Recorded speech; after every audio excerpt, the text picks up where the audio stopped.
Експерти подготвуваат решение за полагање правосуден испит на албански јазик согласно устав и меѓународни стандарди, а опозицијата преку протести се обидува да ја дестабилизира државата, за што се известени во НАТО и во ЕУ, изјави премиерот Мицкоски, коментирајќи го вчерашниот протест и барањата на студенти од албанска националност од 3 универзитети. Тој потсети дека актуелниот закон за употреба на јазиците е веќе оспорен пред Уставниот суд, а Венецијанската комисија има дадено јасно негативно мислење за двојазичноста во судството. Ние формиравме комисија, таа комисија е составена од уставни експерти и таа работи. И исто така е факт дека вчера видовме голем број опозицијски и активисти и високи функционери кои што беа на протестот.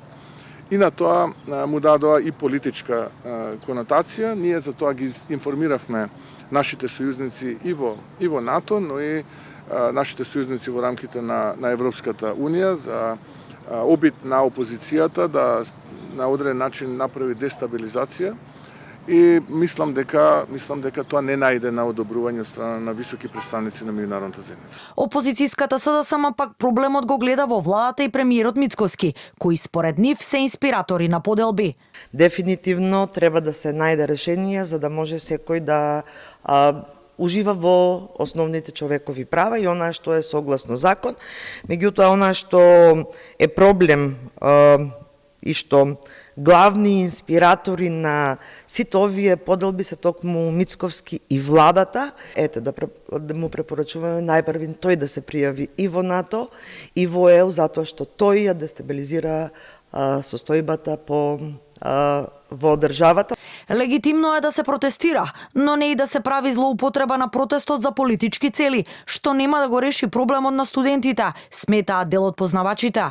На протестот видовме доста функционери на ДУИ и многу е нелогично да кажат тие дека Филков им е крив, дека Филков македонецот работи против албанците, кога имавме министри токму од ДУИ, кој имавме последен Булен Салију, Аднан Јашари, Валје Џафери, Блерин Беџети, Исмаил Дардишта, Кренар Лога беше исто. Нема да го оправдам УЧК заради тоа што тоа за мене го символизира само воениот конфликт од 2001 година. Ние сите сакаме да го заборавиме. Тие деца можеби дел од нив и не биле родени кога бил конфликтот, а сега извикувањето на УЧК и на функционери од ДУИ само му дава една политичка конотација на ова прашање. Во однос на барањата за полагањето на правосудниот испит, од Министерството за правда вчера уште еднаш потенцираа дека истиот се спроведува согласно важечката законска рамка. Станува збор за стручен испит кој не представува управна постапка,